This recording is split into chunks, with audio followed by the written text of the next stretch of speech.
Mis queridos peregrinos, muy buenos días. Seguimos caminando por la Tierra Santa, por los hechos de la Biblia y de la revelación de Dios.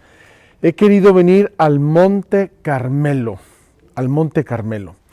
Vamos a hablar hoy y terminar de hablar del Espíritu Santo, cosa que me da muchísima pena, porque en nuestro credo, en la división que hemos hecho de nuestra peregrinación, hemos dedicado solo 2 días al Espíritu Santo, pero los próximos días que hablemos de la iglesia, perdón de los pecados, vida futura, etcétera, también va a ser en este grande capítulo de nuestra peregrinación el Espíritu Santo. Quiero mostrarles con mi super mapa tecnológico dónde estamos.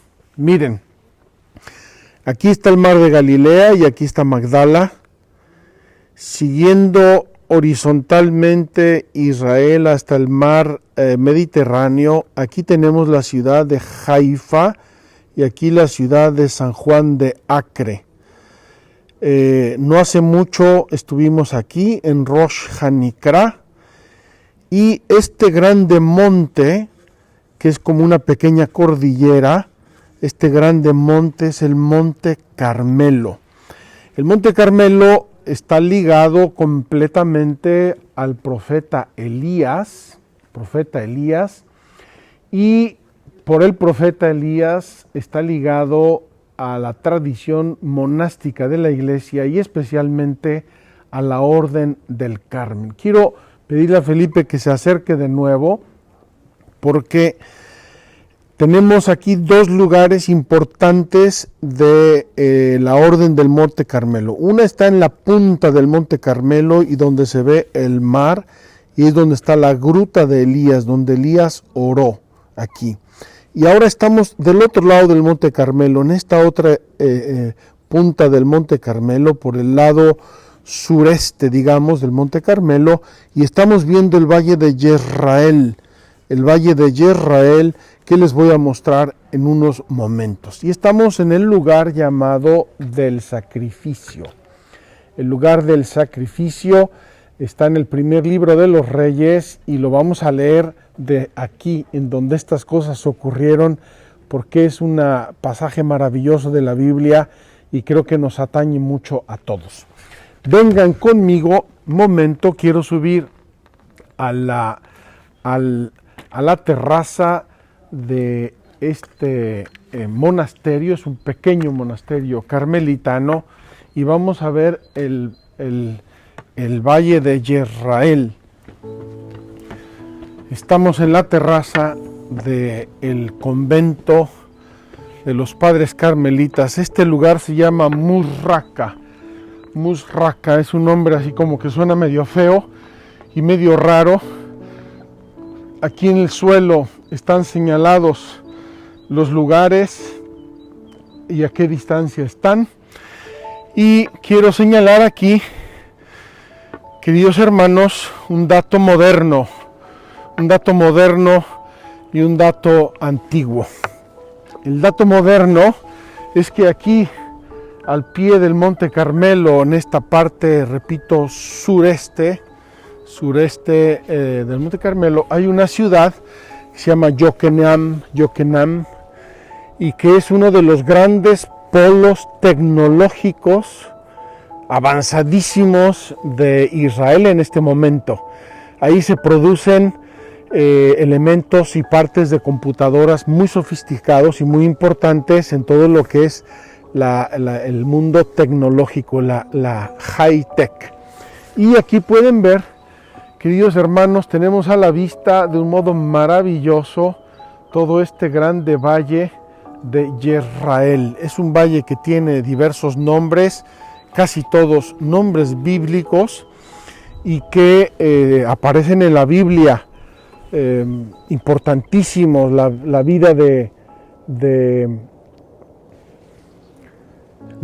de David, de Saúl, de Elías, de la profetisa Débora y muchas cosas más. Voy a intentar señalarles un pequeño montículo, a ver si Felipe nos ayuda, un pequeño montículo que está al pie del monte. Miren, queridos hermanos, ese montículo que estoy señalando con mi super báculo, ese montículo pequeño, en ese montículo es donde el pueblo mató a los falsos profetas después del milagro que hizo Elías y que vamos a comentar.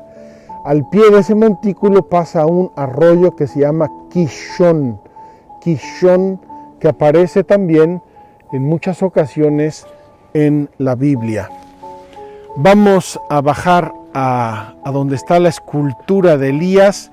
Felipe, si quieres ver por allá brevemente, se ve el mar Mediterráneo desde aquí. Estamos en esta pequeña cordillera que se llama toda ella el Monte Carmelo, que es preciosa, llena de bosques. En esa dirección está Cesarea Marítima, donde tenemos que ir, y está el Mediterráneo un poco más al sur del que habíamos visto ya hace unos días. Precioso este lugar, y además nos ha tocado un día espléndido después de varios días de lluvia, y se esperan otros días de lluvia, pero nos ha tocado un día verdaderamente precioso, gracias a Dios, y que Dios les regala a ustedes, queridos peregrinos, para que puedan disfrutar de la Tierra Santa desde estos lugares maravillosos. Allá en el fondo, acabo de ver, y es la primera vez que lo veo, me parece que se está construyendo un nuevo aeropuerto para el norte de Israel. Había yo escuchado en las noticias, pero no lo había yo visto. Ahora, hace años que no vengo aquí, y ahora estoy viendo que hay ahí la infraestructura de un nuevo aeropuerto. Y detrás de ese aeropuerto se debería ver, pero hoy no se ve, el Monte Tabor, y también un poco a la izquierda la ciudad de Nazaret. Vamos abajo y vamos a reflexionar, queridos hermanos, en un gran profeta.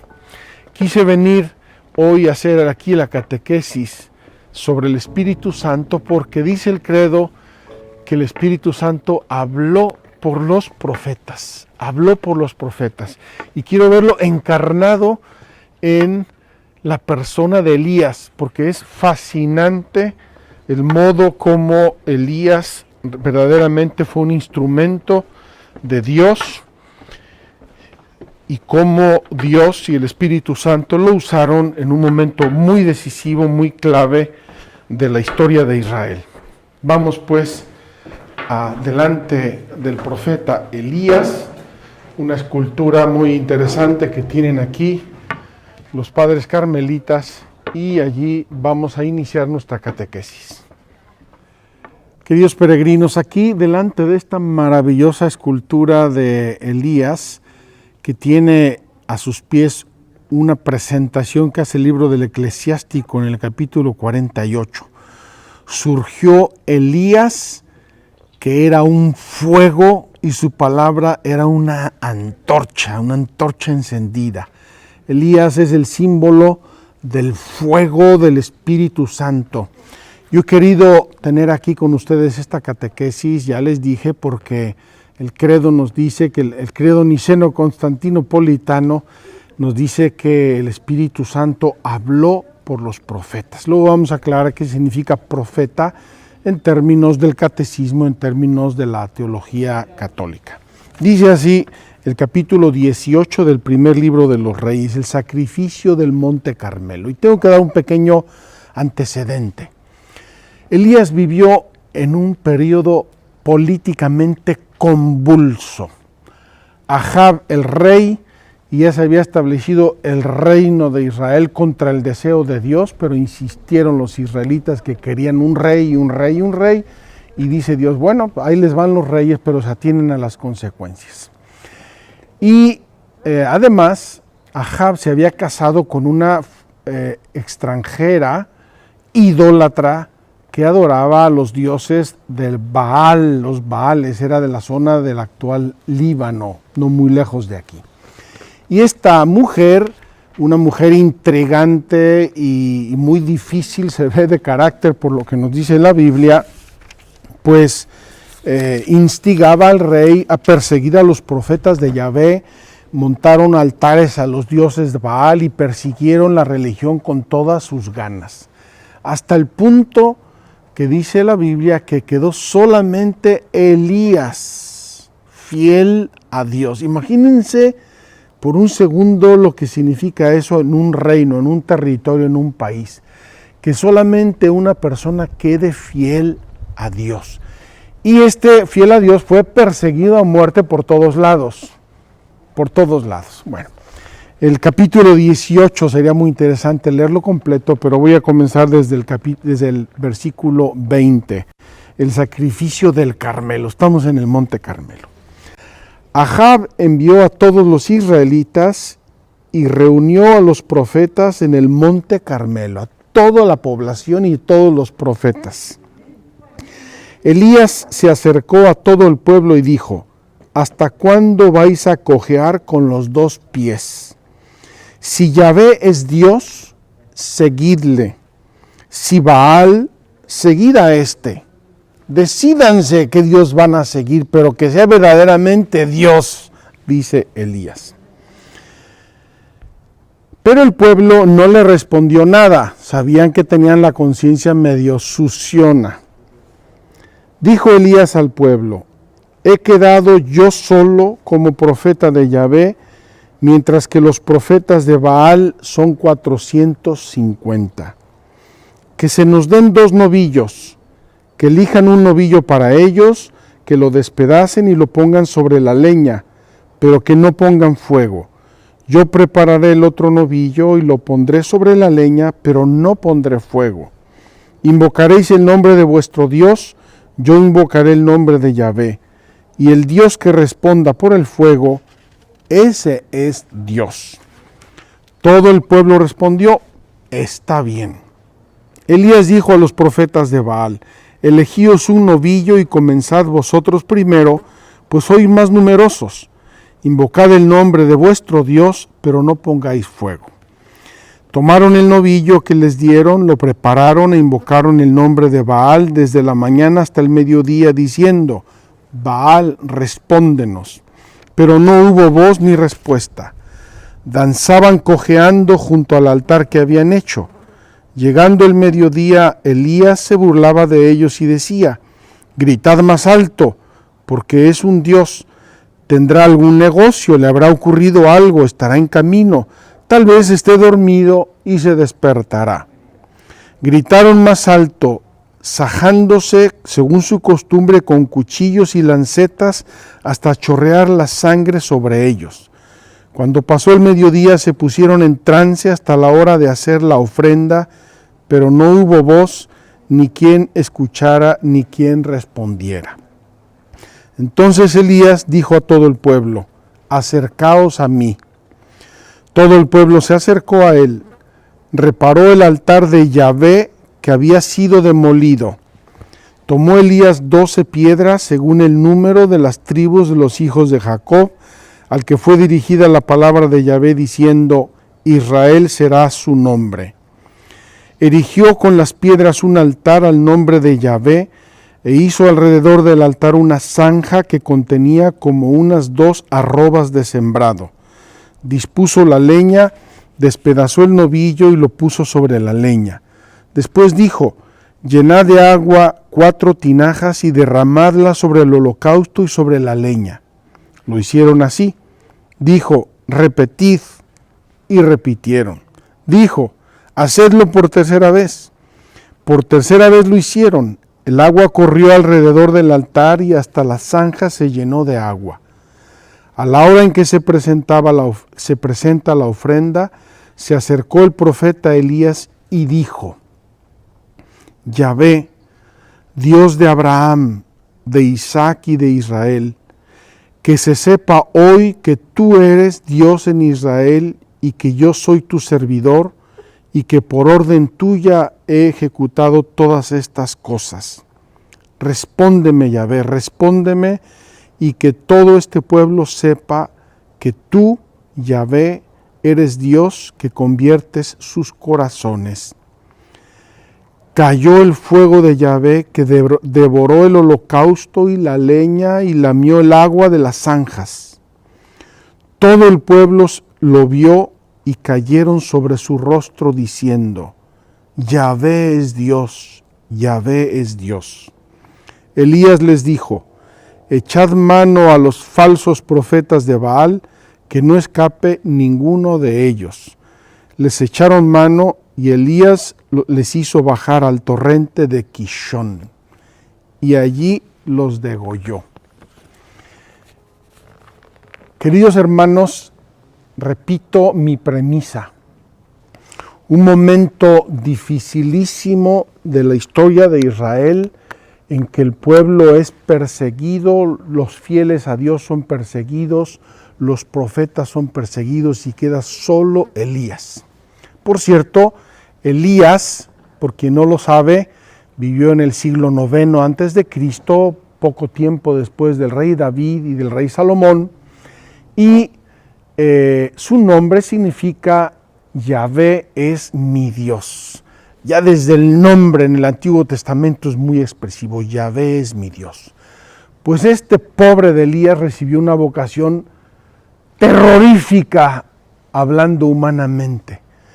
Ser fiel a Dios contra el rey, contra la reina, contra los falsos profetas y contra todo el pueblo veleidoso que se había cambiado de religión como quien se cambia de zapatos. El pobre de Elías llegó un momento en que se deseó la muerte, tenía una depresión, dijo: Señor, ya mátame, sácame de este mundo. Y Dios, Yahvé, le dijo: no, tienes que testimoniarme a mí delante de este pueblo. Y entonces es cuando ocurre este tema del sacrificio. Ahora yo quiero hacerles una reflexión o una pregunta. Queridos hermanos, imagínense la escena. Imagínense lo que Elías tenía en su corazón, que era el fuego de Dios, el fuego del Espíritu Santo, la certeza absoluta. Si no, hubiera sido un loco desencadenado, que se atreve a retar al rey, al pueblo y a los falsos profetas para hacer un sacrificio que, si no hubiera sido de Dios, lo hubieran degollado en el acto. Pero Elías tenía fe. Yahvé, tú eres el Dios de Abraham, el Dios de Isaac, el Dios de Jacob. Muestra que tú eres Dios. Muestra que tú eres Dios. Y con esto, queridos hermanos, voy a terminar mi reflexión aquí. Lo importante de la fe es la fe en Dios. Si creo en Dios, creo en lo que Él me ha revelado. Si creo en Dios, creo en lo que Él me ha dado. Si creo en Dios, creo en lo que Él ha establecido, instituido, inaugurado. Estamos a punto de comenzar el misterio de la Iglesia. Un misterio grande, un misterio de Dios, es una obra de Dios. Pues bien, nuestros problemas de fe con la Iglesia, queridos hermanos, en el fondo son problemas de nuestra fe en Dios. Yo quisiera que el ejemplo maravilloso de Elías, surgió un profeta llamado Elías que era un fuego. Me imagino cómo debió ser. Ahí aparece con la espada de Dios en las manos y cortando cabezas a todo tren. Porque lo que se jugaba el pueblo de Israel no era poco. O Yahvé es verdaderamente el Dios único, verdadero y cierto, y debemos creerlo y obedecerle a Él, o son otros dioses y Yahvé pasa y lo ponemos en un armario como una figura histórica. Queridos hermanos, el tema no es poco, y el tema no es de hace 3000 años. El tema nos atañe a nosotros y atañe al mundo de hoy. O Yahvé, Dios, es Dios, nuestro Dios Padre, Hijo y Espíritu Santo, la Santísima Trinidad es el Dios verdadero, o a qué dioses vamos a seguir. Me encantaría que esta peregrinación nos pusiera un poco a todos y a mí mismo entre la espada y la pared. O creo en Dios y con todas las consecuencias, o estamos jugando a la religión. Estamos en el supermercado de la religión. Ahora eran los profetas de Baal, luego llegaron los dioses griegos y luego llegaron y vamos cambiando de Dios según nos antoje cambiar las calcetas. Qué hermoso este pasaje y qué hermoso leerlo aquí en el Monte Carmelo donde esto ocurrió.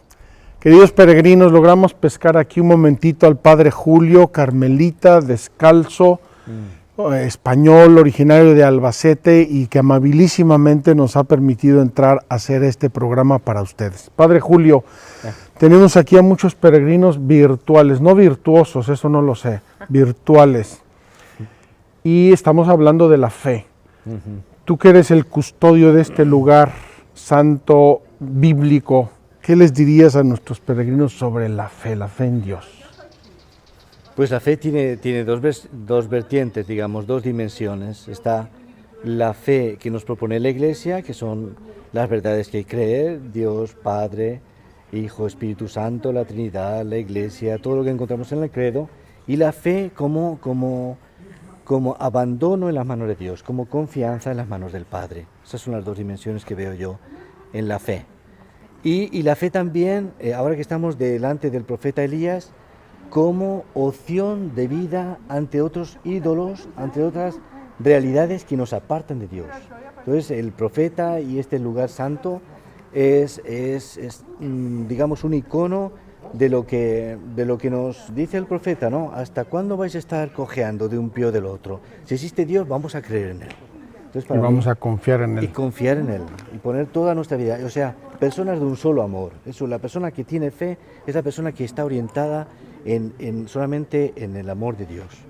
Padre Julio, muchos de nuestros peregrinos virtuales y mucha gente y parientes nuestros están sufriendo tremendamente por el coronavirus y todas las consecuencias que ha tenido esta famosa pandemia.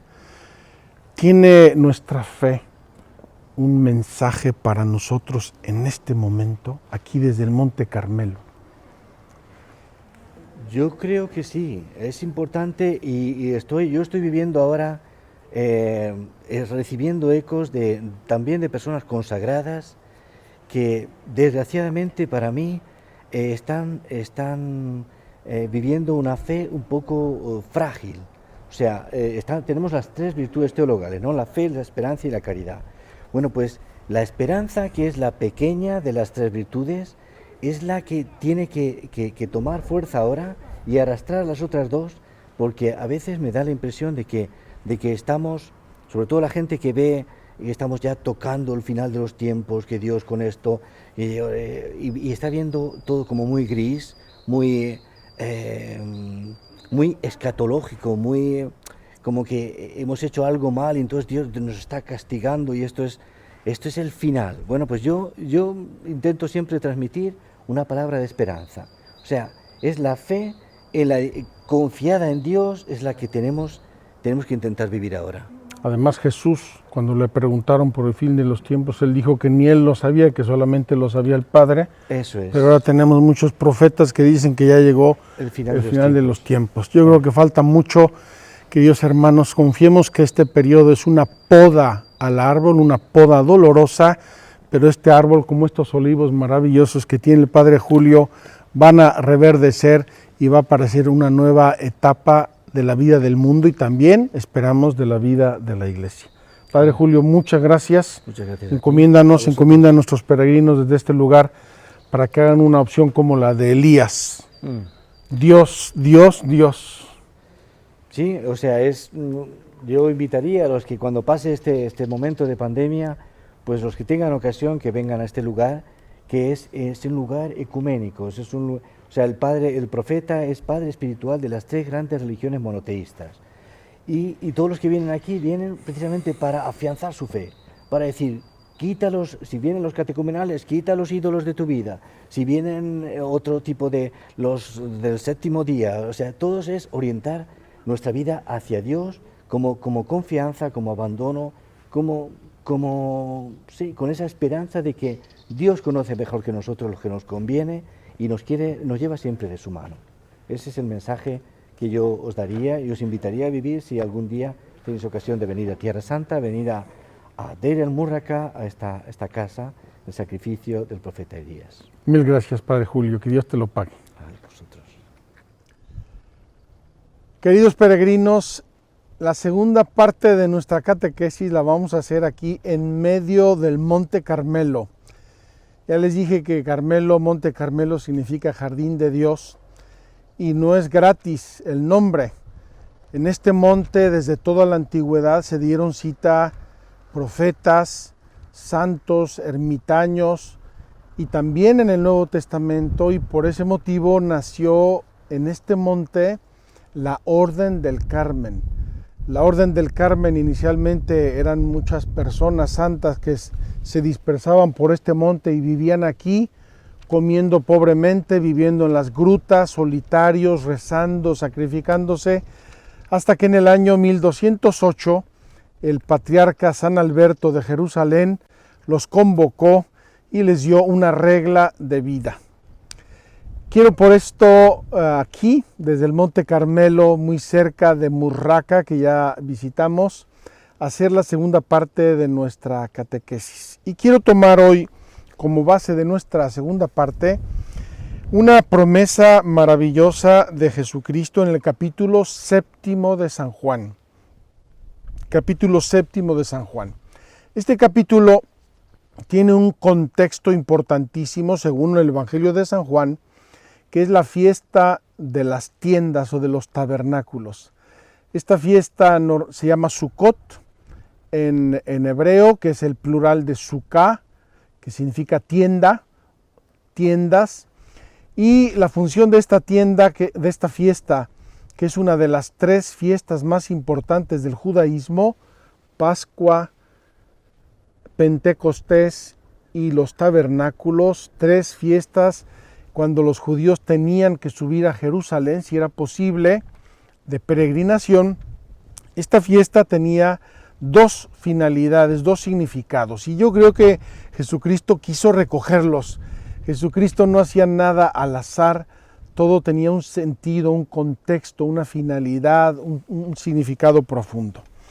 La fiesta de las tiendas, y esta fiesta Jesús la va a aprovechar para enfrentar la grande repulsa del judaísmo oficial de su tiempo. En esta fiesta, cuando sube Jesús a Jerusalén, lo van a atacar, le van a decidir matarlo, van a quedar atónitos, pero ¿cómo un Galileo? ¿De dónde salió? ¿Quién es este? Nadie sabe quién es, etcétera, etcétera. Bueno. Y por otro lado, Jesús va a hacer una grande revelación mesiánica. Y ahora les digo por qué. La fiesta de Sukkot tiene dos significados. Primero, tiendas. Tiendas de campaña, diríamos nosotros actualmente. Recuerda los avatares del pueblo de Israel en el desierto, cuando andaban de nómadas viajando por el desierto, y sabemos que anduvieron 40 años. Ese nomadismo del desierto le dio al pueblo de Israel muchos significados. Por ejemplo, que estamos de paso por el mundo. Por ejemplo, que somos todos viajeros y peregrinos. Por ejemplo, que no tenemos una demora, una habitación estable en este mundo. Nuestra habitación y nuestra casa es el cielo. Salimos de Dios y vamos para Dios. Todo eso está significado en el término Sukkah o Sukkot, las tiendas. Cuando Pedro en la transfiguración le dice a Jesucristo, hagamos 3 tiendas, es porque la transfiguración ocurrió con altísima probabilidad histórica y sobre todo teológica en esta fiesta de los tabernáculos. El segundo significado es que es el final de las cosechas. La fiesta de Sukkot normalmente cae entre mediados de septiembre y mediados de octubre. Para nosotros es variable porque siguen los judíos el calendario lunar. Es una fiesta variable y por lo tanto era el final del verano, el tiempo de las cosechas, el tiempo de dar gracias a Dios, de llevar al templo las primicias de las cosechas. En el contexto de esa fiesta, Jesucristo va a hacer una promesa inmensa. Tengo que confesarles que dudé si hacerlo aquí o en las fuentes de Banias, pero como ya mostramos las fuentes de Banias y podemos poner aquí alguna imagen de nuestro archivo, me van a entender perfectamente lo que quiso decir Jesús. Dice así: Jesús anuncia su partida. Jesús dice: me iré, me voy, ya me estoy yendo, me buscarán y no me encontrarán, pero luego me volverán a ver. Y luego promete el agua viva. El agua viva. Dice así: el último día de la fiesta, el más solemne, Jesús, puesto en pie, gritó: si alguno tiene sed, venga a mí y beba.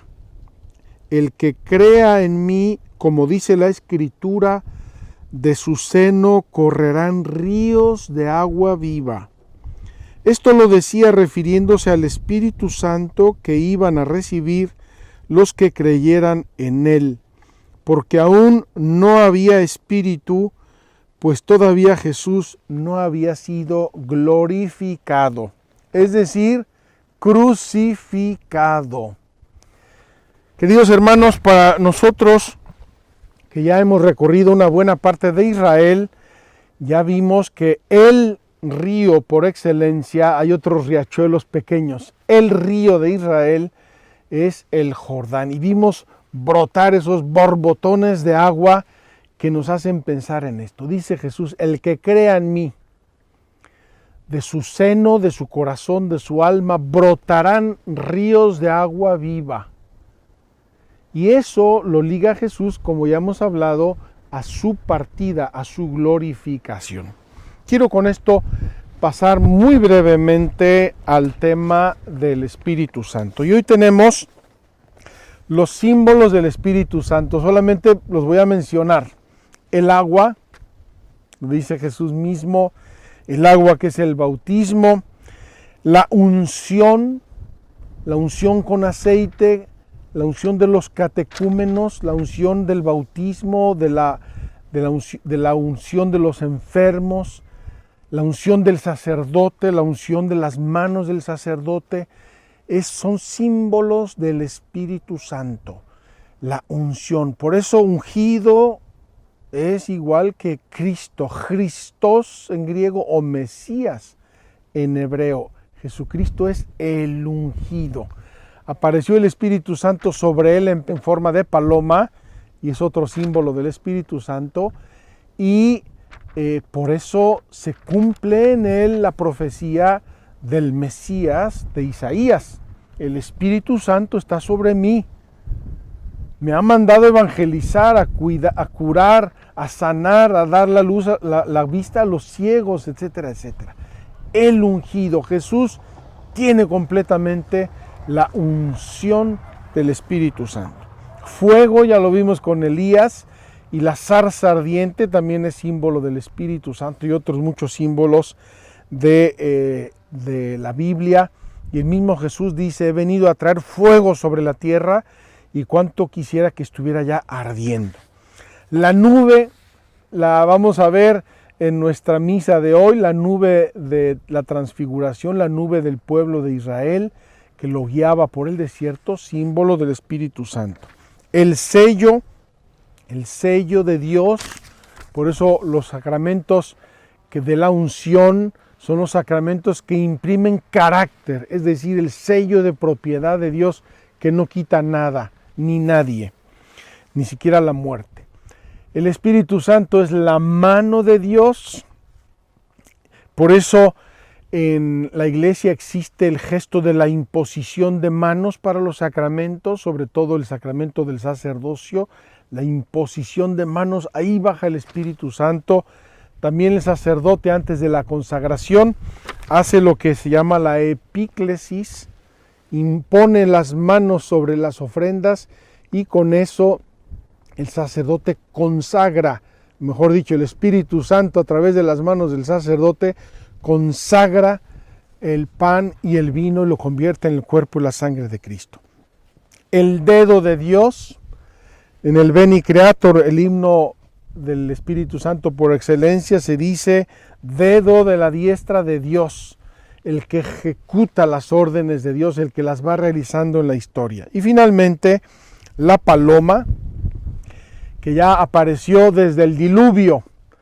¿Se acuerdan cuando el diluvio Noé manda una paloma que sale, da vueltas y vuelve vacía? Y después de un tiempo la vuelve a mandar y esa paloma regresa con un ramito de olivo en la boca, en el pico. Y dice Noé, ya está terminando el diluvio porque la paloma ya encontró un ramito de olivo. Y ese ramito de olivo es símbolo también de la cruz. En la Biblia todo tiene sentido. El Espíritu Santo se va manifestando desde el Antiguo Testamento de modo velado, igual que Cristo. Por eso la Iglesia lee el Antiguo Testamento a la luz de Cristo y de Pentecostés y va descubriendo, pues mira, ya lo decía aquí, ya lo decía aquí, ya lo decía aquí, ya lo decía aquí. Dice así el Catecismo en el número 702. El Espíritu de Dios preparaba entonces el tiempo del Mesías y ambos, el Espíritu y el Mesías, sin estar todavía plenamente revelados, ya han sido prometidos a fin de ser esperados y aceptados cuando se manifiesten. Por eso, cuando la Iglesia lee el Antiguo Testamento, investiga en él lo que el Espíritu habló por los profetas. Quiere decirnos lo que el Espíritu que habló por los profetas quiere decirnos acerca de Cristo. Y aquí quiero subrayar en este contexto neumatológico qué significa profeta. Profeta en este contexto significa el autor sagrado, es decir, todos los autores que movidos y guiados por el Espíritu Santo nos transmitieron la palabra de Dios, antes y después de Cristo, es decir, en el Antiguo y en el Nuevo Testamento. El Espíritu Santo aleteaba en las aguas en la creación, ya lo vimos, el Espíritu Santo aparece en muchas teofanías, el Espíritu Santo es el pedagogo de la ley de Moisés, que era una anticipación de la ley del amor de Cristo. El Espíritu Santo en Isaías, ya lo mencioné, dice este texto maravilloso: saldrá un vástago del tronco de Jesé y un retoño de sus raíces brotará. Reposará sobre él el Espíritu del Señor, Espíritu de sabiduría e inteligencia, Espíritu de consejo y de fortaleza, Espíritu de ciencia y temor del Señor. Rasgos del Mesías que se revelan a través de todo el Antiguo Testamento, también de los cantos del siervo de Yahvé. Podríamos continuar, queridos hermanos, pero quiero pasar a el Espíritu en la plenitud de los tiempos. Y quiero decirles que los dos grandes protagonistas de la plenitud de los tiempos, es decir, de la llegada de Cristo, son Juan el Bautista y la Virgen María. Juan el Bautista, santificado por el Espíritu Santo en el seno de su madre, cuando la Virgen visitó a Isabel, Isabel llena del Espíritu Santo y el niño que saltó en su seno. Y dice el Evangelio expresamente, fue lleno del Espíritu Santo el niño, y que predicaba San Juan Bautista con el Espíritu de Dios. Por eso San Juan Bautista fue acogido en el pueblo de la Alianza como el nuevo Elías. Pero es este Elías, es otro hombre de fuego. Y acuérdense cómo se encaraba Juan Bautista a los soldados, a los escribas, a los fariseos y al mismísimo rey Herodes. Le dijo que no podía él tener a la mujer de su hermano. No tuvo ningún miedo y por eso en parte le cortaron la cabeza. Estaba lleno del Espíritu Santo y es el nuevo Elías. Pero la Virgen María va a ser la obra maestra del Espíritu Santo en la plenitud de los tiempos. De Cristo es obvio porque es Dios y tiene toda su divinidad, todos los dones, todas las carismas tiene todo Cristo, pero la Virgen María fue preparada por el Espíritu Santo, la Inmaculada Concepción, concibió por obra y gracia del Espíritu Santo, el Espíritu Santo con su sombra, le dijo el ángel, es decir, la nube del Espíritu Santo descenderá sobre ti, etcétera, etcétera. La Virgen María es verdaderamente la puerta de entrada del Mesías, del Redentor, del Santo de los Santos en el mundo, en la plenitud de los tiempos, y por eso Dios en ella hizo maravillas, la llena de gracia. De Cristo Jesús hemos ya hablado y seguiremos hablando. Él tiene la plenitud de la divinidad y por lo tanto la Santísima Trinidad se regocija y actúa y ama y santifica a través de la humanidad de Jesucristo nuestro Señor. Espíritu Santo en los últimos tiempos. Ya hemos dicho que los últimos tiempos es desde Pentecostés hasta el final de los tiempos. A nosotros nos parecen mucho 2000 años, queridos amigos, pero acuérdense que 1000 años en la presencia de Dios son como un ayer que pasó, son como un minuto. En la historia de la humanidad, y ahora no tengo aquí los datos, aunque los investigué, se me olvidó traerlos, la historia de la humanidad o lo que nosotros podemos entender por historia de la humanidad, de todos los restos humanos que se han encontrado y restos físicos del cuerpo humano y restos de actividad humana prehistórica, se remonta a millones de años. 2000 años es efectivamente los últimos tiempos. Y si quedan otros 2000 o 3000 o 5000 o 10000 antes del fin del mundo, es un ratito comparado con la creación de Dios. Y esto se inauguró con el don de Pentecostés. Como dijo Jesús, cuando yo sea elevado, atraeré a todos a mí. Os conviene que yo me vaya, porque si no me fuere, no vendrá el Espíritu Santo. El Espíritu Santo que os mandaré después de mi glorificación. Muchos anuncios del envío del Espíritu Santo. Y como base y cimiento de estos últimos tiempos, tenemos que poner esto. Dios es amor. Dios es amor. El Espíritu Santo es el amor entre el Padre y el Hijo, y ese amor que se derrocha en toda la creación por, como nos enseña la Iglesia, por las llagas de Cristo se derrocha su sangre, su cuerpo nos lo donó por el Espíritu Santo amor. Podríamos extendernos, pero vamos a ver mucho de esto también a propósito de la Iglesia. El Espíritu Santo, mejor dicho, la Iglesia es el templo del Espíritu Santo. Mañana comenzaremos, Dios mediante, nuestras meditaciones sobre la Iglesia y ahí vamos a ver el Espíritu Santo en acción. Ahí vamos a ver el Espíritu Santo que se derrocha en el mundo, en la historia, en la sociedad, a través de sus dones y carismas. ¿Añade algo la Iglesia a la acción de Dios y de Cristo? No. La Iglesia, nos dice el Vaticano II, es un sacramento de salvación. Sacramento es un signo sensible, es decir, la Iglesia es el signo sensible, palpable, histórico de Cristo y de la Iglesia. Dice así el número, ya se me perdió, 738, lo voy a leer completo. Así, la misión de la Iglesia no se añade a la de Cristo y del Espíritu Santo, sino que es su sacramento.